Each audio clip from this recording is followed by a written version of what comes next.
I'm Erin Morrison, and I'm 31 years old.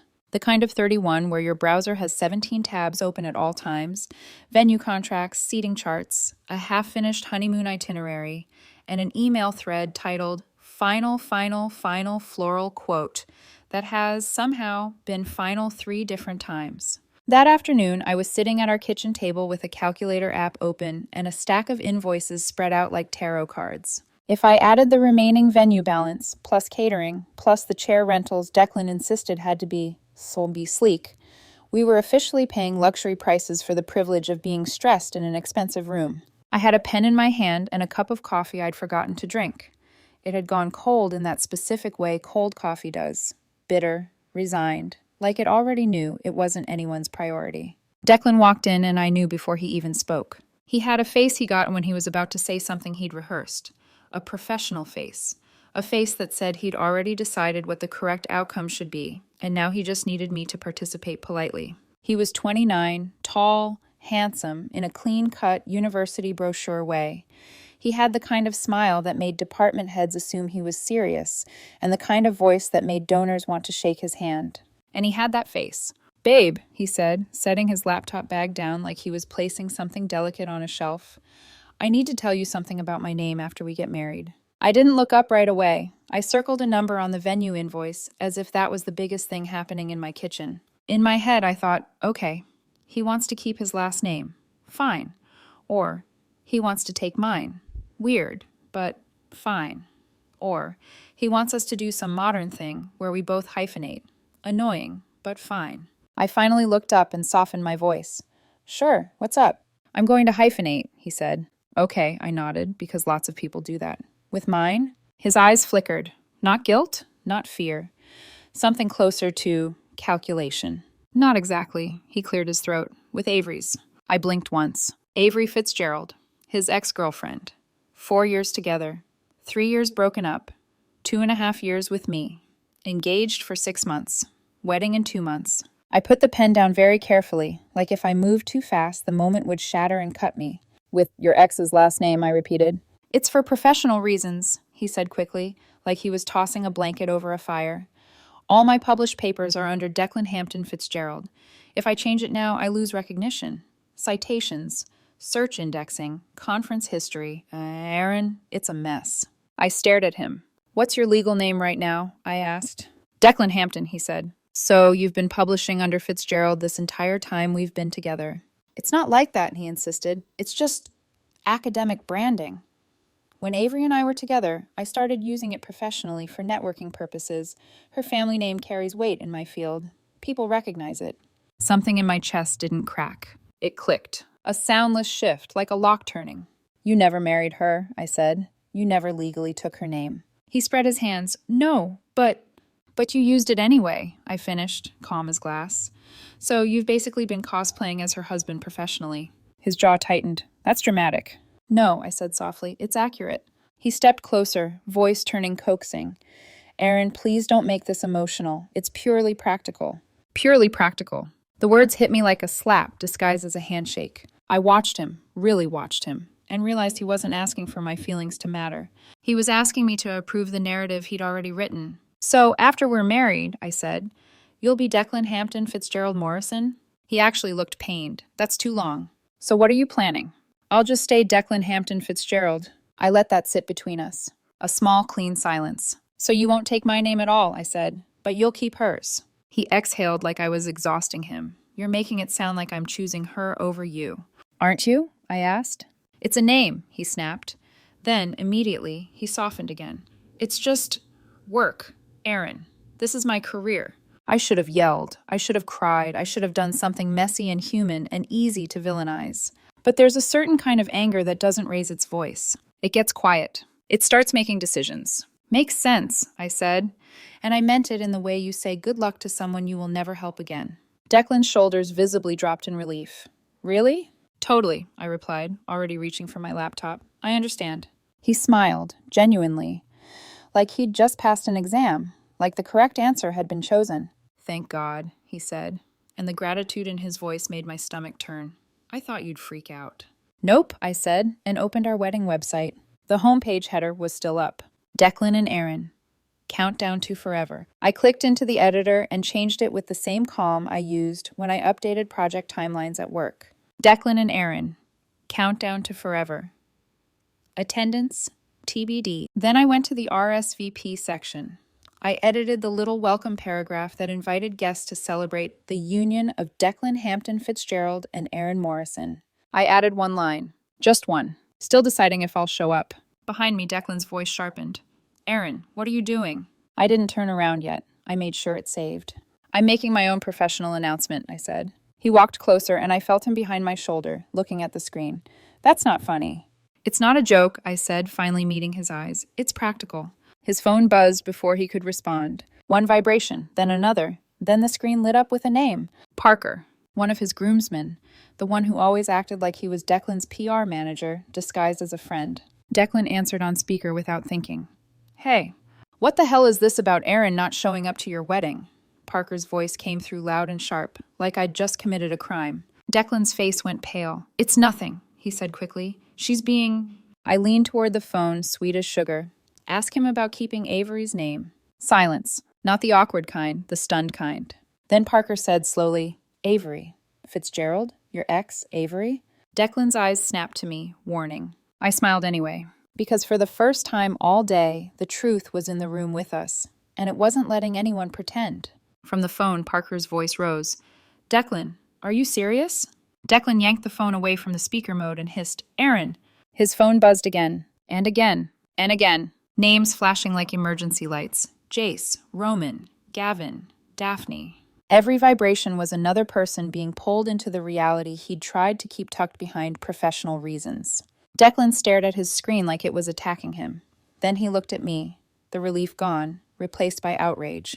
You're humiliating me, he said, voice tight. I tilted my head. No, I corrected softly. I'm just being honest about my uncertainty. He opened his mouth, probably to call me dramatic, petty, unstable. But before he could, my own phone lit up. An unknown number, I answered without thinking. A woman's voice, controlled and careful, slid through the line like a blade wrapped in velvet. Hi, she said. Aaron, this is Avery Fitzgerald. Declan froze. And in that moment, standing in my kitchen with cold coffee, wedding invoices, and a fiancé who still wore his ex's name like a credential, I realized the story I thought I was living wasn't the real one. Not even close. Avery's voice was the kind that didn't waste words. Not rude, not warm, just curated. Like she'd practiced being taken seriously in rooms full of people who thought they were smarter than everyone else. Hi, I said, keeping my tone neutral, because if I let myself sound anything, hurt, furious, scared, it would become a weapon later. Across the table, Declan held perfectly still, phone still buzzing in his palm like a trapped insect. I'm sorry to call you directly, Avery continued. I heard there's some confusion about a name. Confusion. The way people say confusion when they mean public mess. I glanced at Declan. His eyes were on my phone like he could will it to stop existing. There's no confusion, I said. Declan told me he plans to hyphenate with your last name for professional reasons. A pause, a small intake of breath, not surprise, recognition. I see, Avery said. And in that tiny pause, I could hear the entire machine behind her, the department, the donors, the papers, the reputation, the apparatus that made people's names worth more than their promises. Declan reached his hand out, palm up, silently demanding my phone like I was holding stolen property. I turned slightly away. Avery's voice dropped just a fraction. For what it's worth, I thought he would stop using Fitzgerald once he got engaged. I blinked. That sentence was a match in a room full of fumes, because it meant she knew. She'd always known. You thought, I repeated slowly, he would stop using it once he got engaged. To me. Another pause. She recovered quickly. I mean, professionally, she added, like she could patch it with one word. It's complicated. Academia is a place where people pretend complicated is the same thing as moral, I said before I could stop myself. Declan's jaw clenched. From the corner of my eye, I saw him type furiously on his phone. Probably damage control messages. Probably Erin's being emotional. She's overreacting. I'll handle it.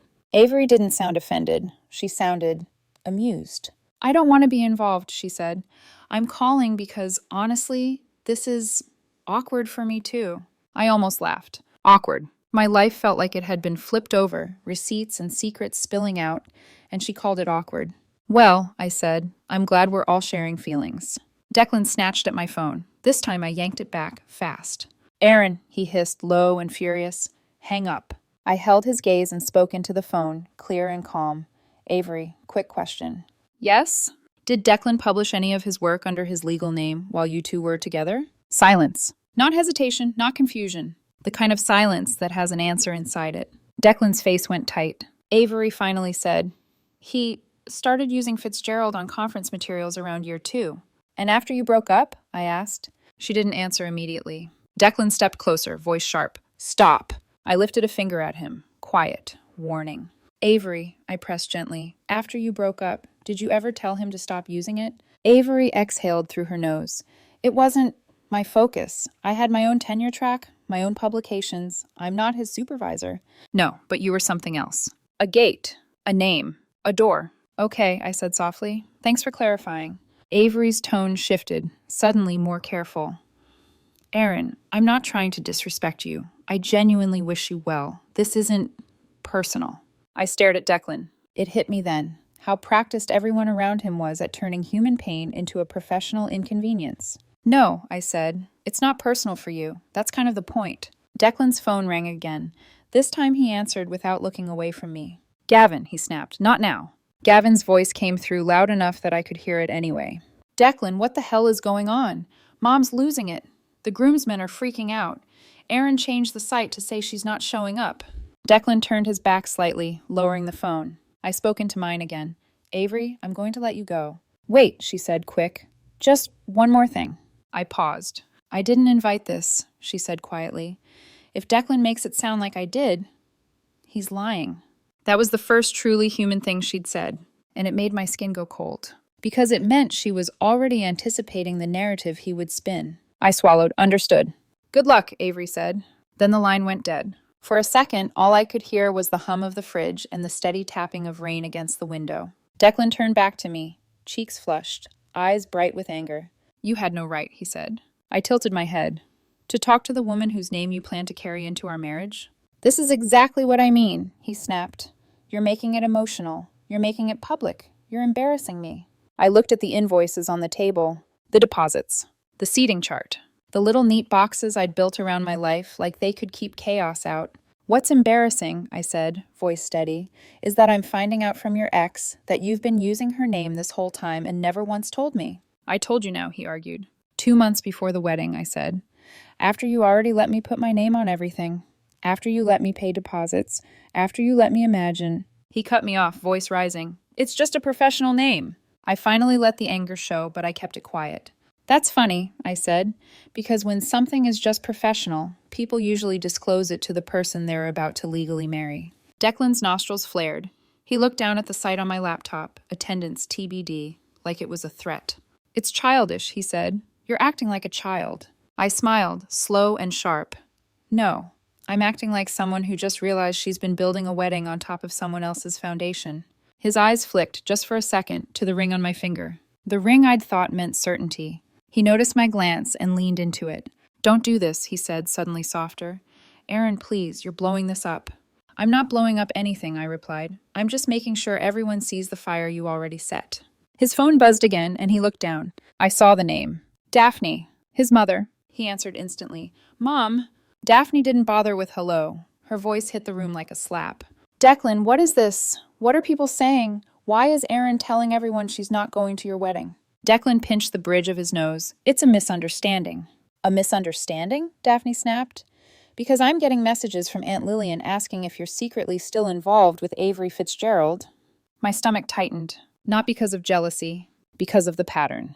Because if this story was already circulating, it meant the Fitzgerald name wasn't just a name. It was a rumor magnet, a social currency, a leash everyone could see. Declan shot me a glare like this is your fault. I leaned forward slightly, voice calm, and called out just loud enough for Daphne to hear. Hi, Daphne. It's not a misunderstanding. Declan told me he's keeping Avery's last name after we get married. There was a long, horrified silence. Then Daphne's voice turned syrupy in the way it always did when she was about to manipulate someone. Oh, she said, sweetheart. I hated that word coming from her. Surely, Daphne continued, you understand that in his field, publishing credentials are everything. It's not romantic, it's practical. Then it should be easy, I said, still calm. Because practical choices are the ones you can explain to your partner without hiding them for 2.5 years. Declan's face went red. Daphne's tone sharpened. Aaron, you're being unreasonable. I nodded slowly as if she could see me. Maybe, I said. But if it's so reasonable, why didn't Declan tell me sooner? Daphne didn't answer. She pivoted, like all people do when they don't like the truth. We have guests flying in, she said. Deposits, reservations. Do you want to ruin your own wedding over a name? My hands clenched under the table. My own wedding, as if I was a guest who could simply be swapped out. I don't want to ruin anything, I said. I want the person I'm marrying to act like he's marrying me, not the ghost of his ex's surname. Declan snapped into the call. Mom, stop, I'll handle it. Daphne wasn't finished. No, Declan, I will not stop. Aaron needs to calm down. This is not worth destroying your future. There it was. Not marriage. Not partnership. Future. A future that apparently had nothing to do with me unless I stayed quiet and useful. Declan ended the call abruptly, breathing hard. He stared at me like he was seeing an enemy where he used to see a fiancé. What do you want? He demanded. I met his eyes. I want you to tell me the truth, I said. All of it. His mouth opened, then closed again. And in that hesitation, I saw something I didn't want to see. Fear. Not fear of losing me. Fear of losing access. Fear of losing the doors the Fitzgerald name unlocked. I stood up slowly, pushing my chair back with a soft scrape. Declan watched me like he expected me to scream. Instead, I walked to the fridge, pulled out the cold coffee, and poured it down the sink. Not dramatic, not loud. Just final. Then I turned back to him. Start talking, I said quietly, because I'm done marrying mysteries. Declan swallowed hard, and that's when the doorbell rang. Once. Then again. Then a third time, rapid, like whoever was outside already felt entitled to be let in. Declan glanced at his phone. His face tightened. Parker, he muttered. Then, under his breath, like a curse. And Gavin. I didn't move. I just looked at Declan. Let me guess, I said softly. The intervention. His eyes flickered away. The doorbell rang again, impatient now. And in that moment, I understood exactly how this was going to go. They weren't coming to listen. They were coming to manage me. To make me quiet.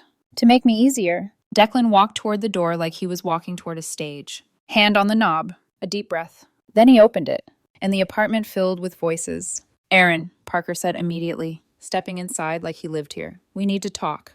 Behind him, Gavin's gaze swept over the table, over the invoices, the laptop, the bold words still on the screen. Attendance TBD. Gavin's face tightened. Oh, he said low. So you really did it. I folded my arms and smiled faintly. No, I corrected. Declan did it. I'm just the first person brave enough to write it down.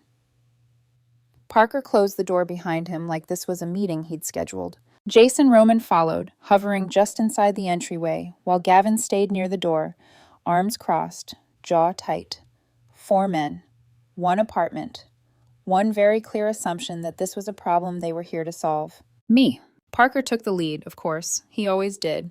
He had that tone, the one men use when they believe they're being reasonable.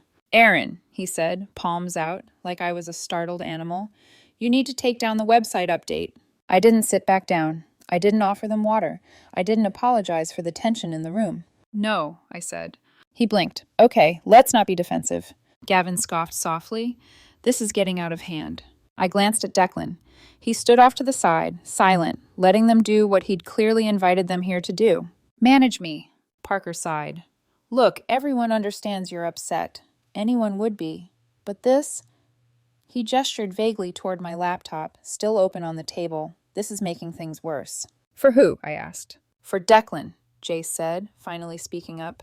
For his career, for his reputation.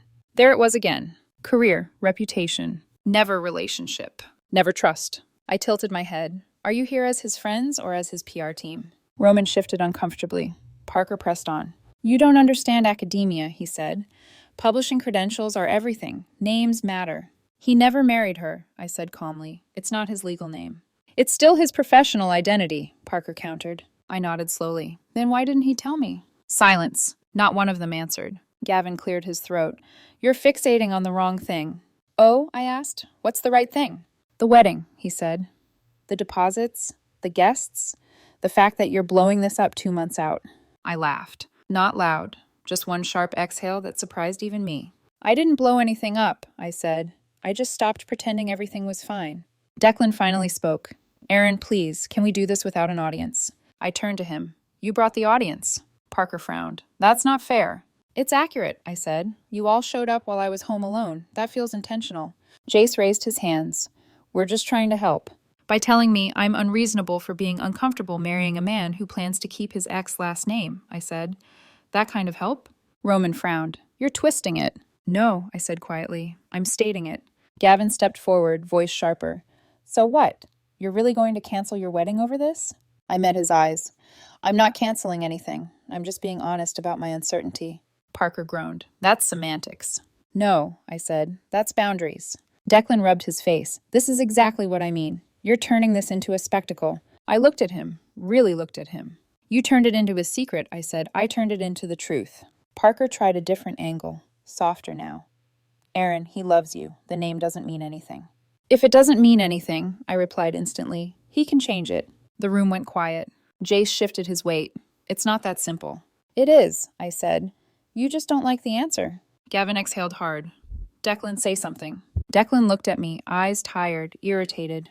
I can't just drop it. My entire career is built on that name. There it was. Not our future. His career. I nodded once.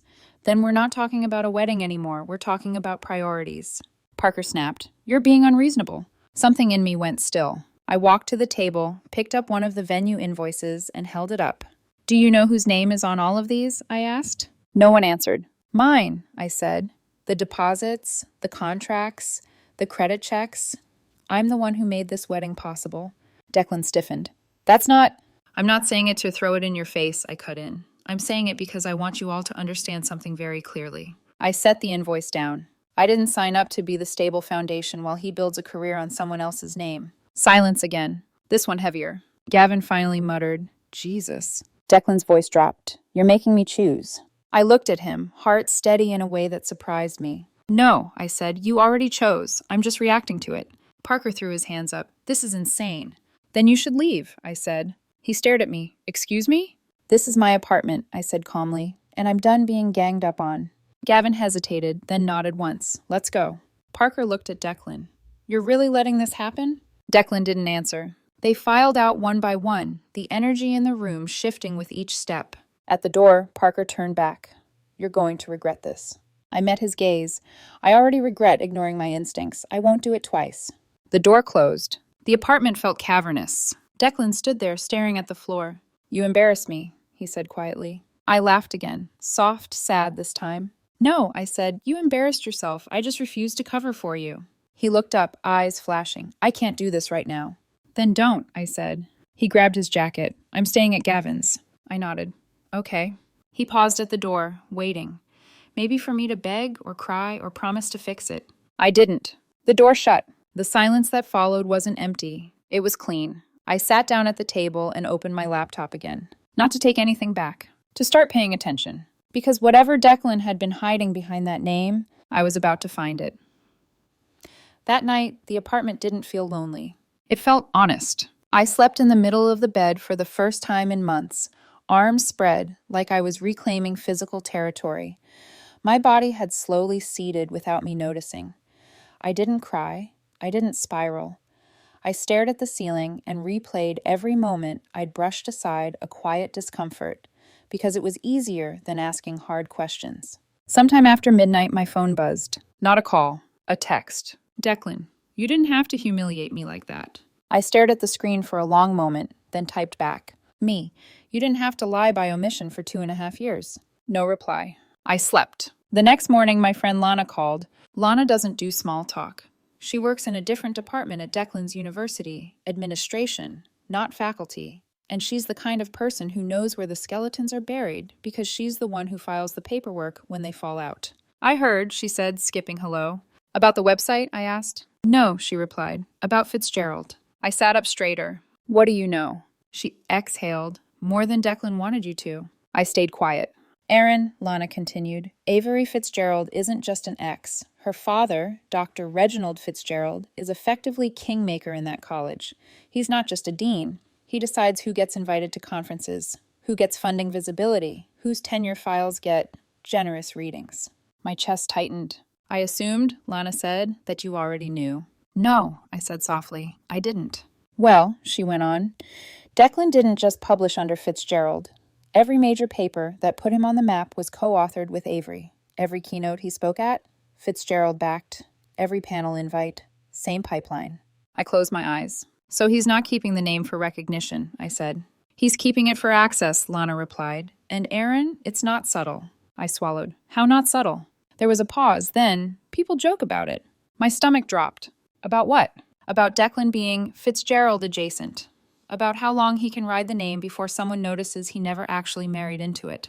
The words felt like ice water.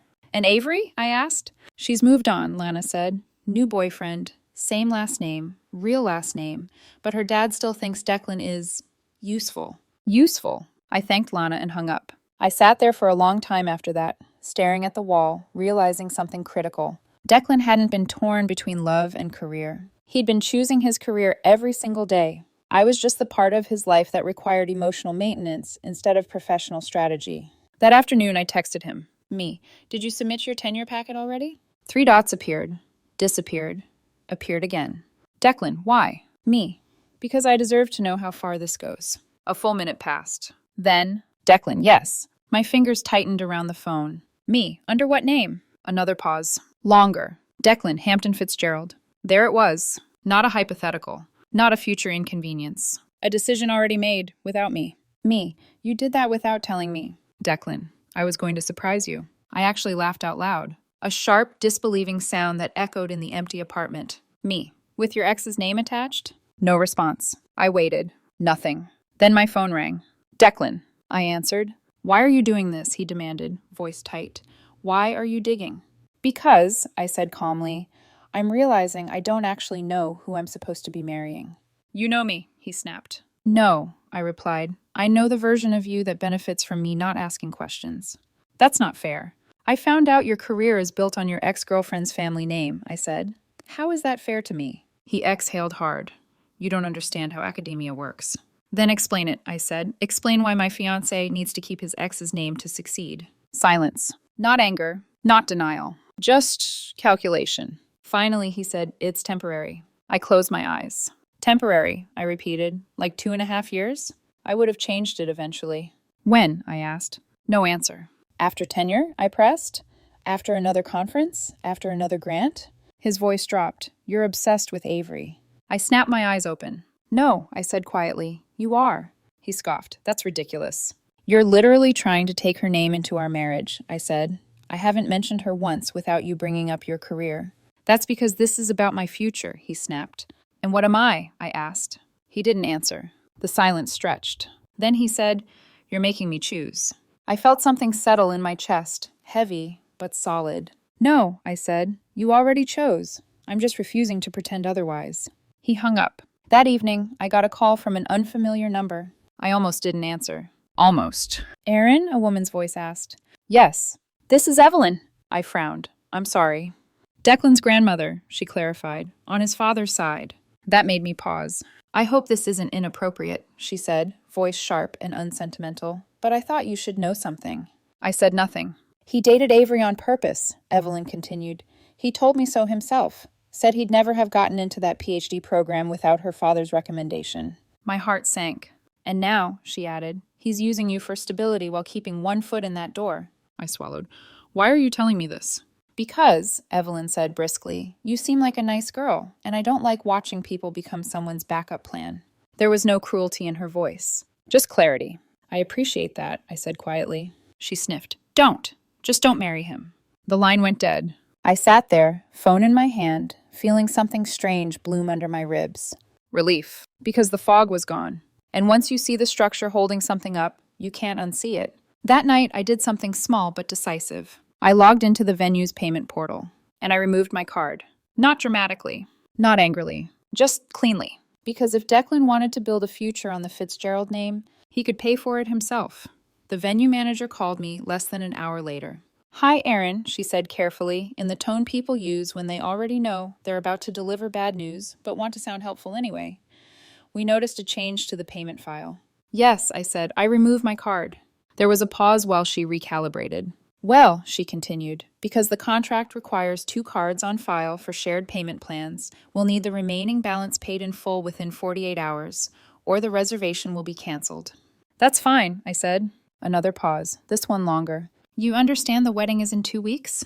I do. And you're comfortable with the risk? I thought about the PowerPoint, the secrecy, the calm way Declan had talked about his career while treating our marriage like a logistical inconvenience. I'm comfortable with clarity, I replied. She exhaled. All right, I'll note that. The call ended. My phone rang almost immediately after. Declan. I let it ring. Then again, and again. Finally, a text. Declan, what did you do? I typed back. Me. I removed my card from the venue. The response came instantly. Declan, are you insane? They're demanding full payment. I stared at the words for a long moment. Me. Then I guess you should call Avery. 3 dots appeared, disappeared, appeared again. Declan, this is low. Me. No, this is consistent. The phone rang. I answered this time. What the hell are you doing? He shouted. Gone was the polished academic voice. This was raw panic. I told you, I said evenly. I'm being honest about my uncertainty. You're holding the wedding hostage. I'm stepping out of it, I corrected. There's a difference. They want $15,000, he snapped. 15,000. I almost laughed again. Almost. Then your professional name should help, I said. Isn't that what it's for? You know I don't just have that kind of money lying around. I leaned back against the counter. That's interesting, I said, because you didn't seem worried about money when you were planning a wedding under my name. Silence. Then, quieter, more dangerous. You're trying to ruin me. No, I said. I'm letting you experience the consequences of choices you made without me. He hung up. An hour later, I got another call. Unknown number, I answered. Aaron, a man's voice said. This is Avery's boyfriend, Ben. I closed my eyes. Of course. I think we need to talk, he continued, because Declan just asked my girlfriend's family to help pay for your wedding.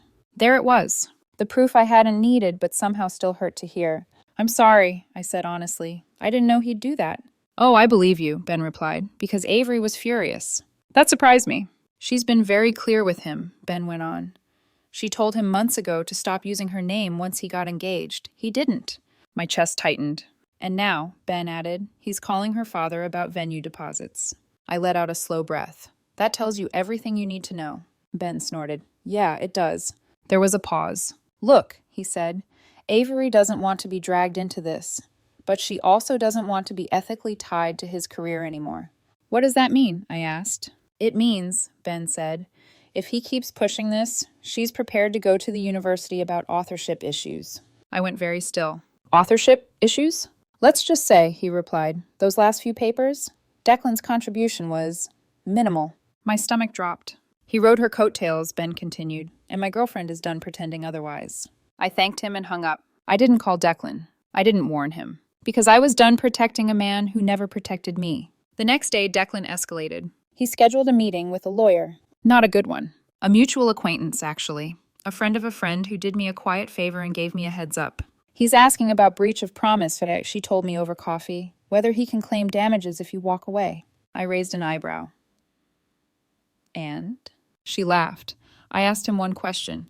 So you want to sue your fiancé for not marrying you while you keep your ex-girlfriend's last name? What did he say? He didn't. That night, Declan showed up at the apartment. I watched him through the door camera. He stood in the hallway, practiced sadness already on his face.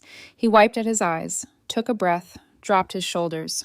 Then he rang the bell. I didn't open the door. I watched him try again, then again. Finally, he noticed the small black lens above the door. His expression shifted, just slightly. Embarrassment. He left. Minutes later, an email came through, CC'd to both families. Dear Aaron, after much reflection, I'm willing to compromise.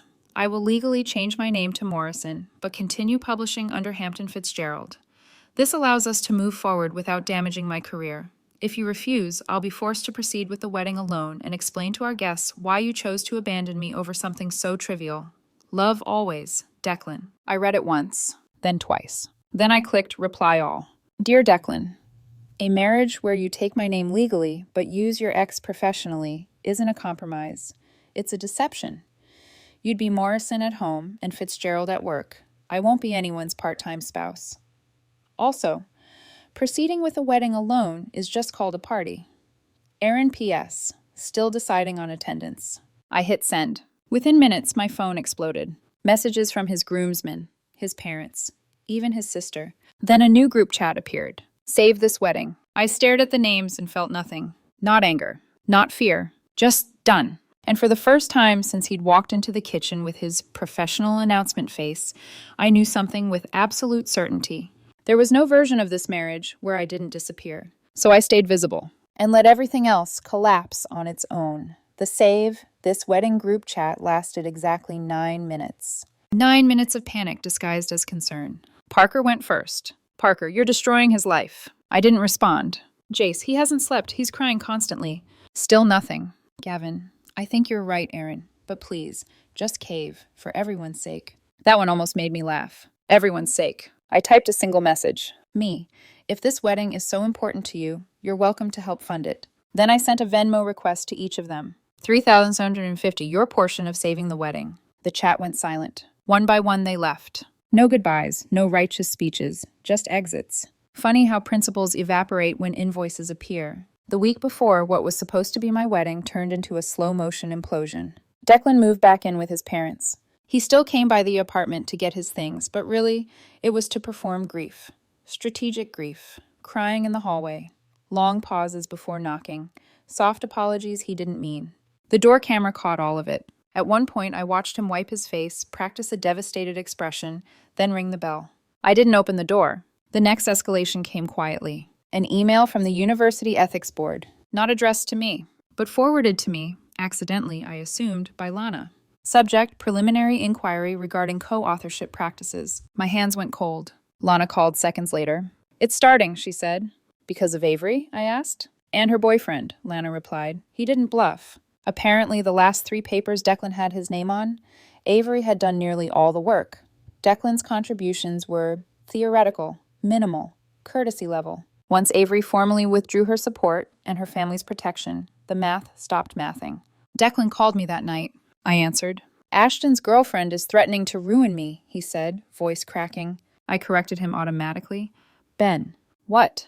Her boyfriend's name is Ben, I said. If you're going to blame someone, at least learn their name. You don't understand, he snapped. My career could be over. I leaned against the counter, exhaustion heavy but clean. The career built on your ex's name? I asked. That one? Why are you being so cruel? The question stunned me. Cruel, I repeated. Declan, you lied to me for years. You hid major decisions. You tried to socially pressure me, legally threaten me, and emotionally manipulate me into silence. I paused. If that's not cruelty, what is? He didn't answer. He hung up. The night before the wedding, my phone lit up at 3:02 a.m. Declan, I'm at the venue. I'm in my tux. If you don't come tomorrow, I'll never forgive you. I stared at the message, then typed back. Me. I never forgave you for keeping Avery's name. I put my phone down and slept better than I had in months. I did go to the venue, not to get married. To return the ring, I wore jeans and a t-shirt, no makeup, no performance. The place was fully decorated. Flowers, lights, seating chart, still listing us like a lie printed in calligraphy. Guests wandered around, confused, whispering. Phones were already out. Declan's father spotted me first. You came to your senses? He asked, relief flooding his face. I held out the ring. I came to return this. His face collapsed. You're really doing this here? Yes, I said calmly.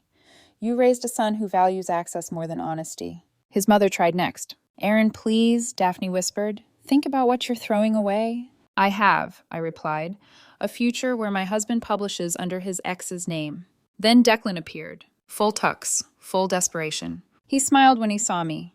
Genuine hope, unearned. You came, he said. I told you I might, I replied. He stepped closer. We can still fix this. Then change it, I said. The name. He swallowed. I can't. Then I can't marry you. The room had gone silent. Guests filming, whispers spreading. Declan's voice dropped. If you walk out now, I'll tell everyone you're a lesbian. I laughed. Not because it was funny, because it was pathetic. Go ahead, I said. At least then they'll understand why I don't want to marry someone obsessed with his ex-girlfriend's name. A gasp rippled through the room. And then Avery stood up. So did Ben. Yes, Ben said clearly. Declan. Maybe tell them about the texts you sent Avery last week. Declan froze. What texts? Avery asked sharply. Ben held up his phone.